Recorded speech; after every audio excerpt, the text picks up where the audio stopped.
You're watching Paul Ryan's Rise, a News 3 Campaign 2012 special. And welcome back. Paul Ryan has spoken early and often about the Obama stimulus package, saying it failed. So shortly after joining the ticket, Ryan took heat for signing letters requesting dollars for his district.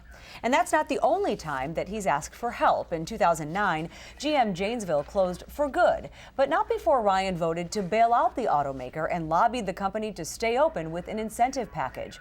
News 3's Theo explains Ryan's role and how his hometown has benefited from government help. Just 2 miles, but a world away from Paul Ryan's home, the sun sets over an industrial park. The giant sprawled out here has long been asleep.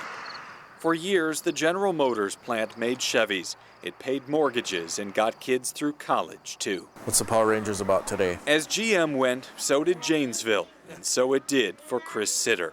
His kids will not get an education paid for with assembly line grit. I saw the tears that last day, and I couldn't wait to get out of there, to be honest. In December 2008, he was laid off from Lear, a GM supplier. The ripple effect left 11,000 without work that month.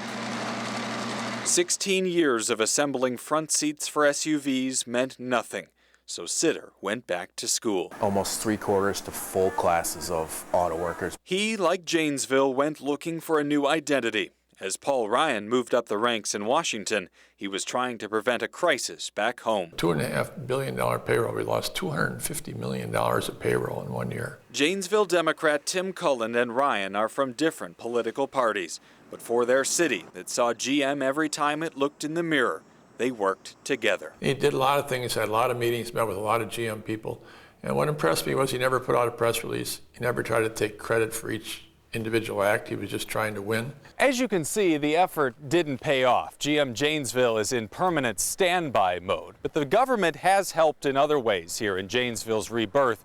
In fact, it's given a lot of money to this city to try to get employers to hire new workers. The examples dot this blue-collar city. One of them is in this building, left empty after its former owner followed GM out of town. Business is good. You know, a couple years ago it was rough. Brian HOLLIS is vice president at FabMasters, a custom metal fabricator that moved in. The state gave the city of Janesville $5 million after GM left. Nearly 30,000 went to FabMasters and allowed the company to move into the bigger space. Other than that, we'd still be struggling, but now it's also helping us bring more employees into our company. Those are a handful of 1,500 estimated jobs that have come back to Janesville or are in progress. Down the road, $1.2 million in federal stimulus money is paying for an innovation center where startup companies get space and a corporate coach. So we've made significant progress. Doesn't mean we don't have a long ways to go. John Beckert is president of Forward Janesville, making him one of the city's biggest cheerleaders. He's also a Ryan supporter and says private businesses are responsible for most of the growth. I don't think the rebirth of Rock County can be traced to federal assistance. It's a factor, but it's one of many factors, and quite frankly, it's quite far down the list. The book isn't finished, but that is Janesville's story. Daddy. Thank you. So what about Chris Sitter? He put General Motors in the past, and he doesn't think Paul Ryan or anybody else could have saved it. They think that it's easy, that all Governor Doyle or Paul Ryan or whoever it was have to do is wave the little wand they have and, oh, Jim's going to open the plant again.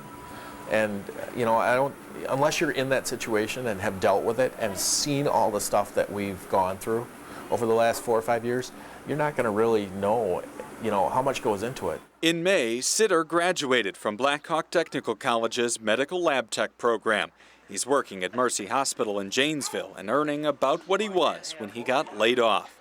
A man and a city no longer tied to the plant. I love doing what I do. It's like living the dream. For Campaign 2012, I'm Theo Keith, News 3.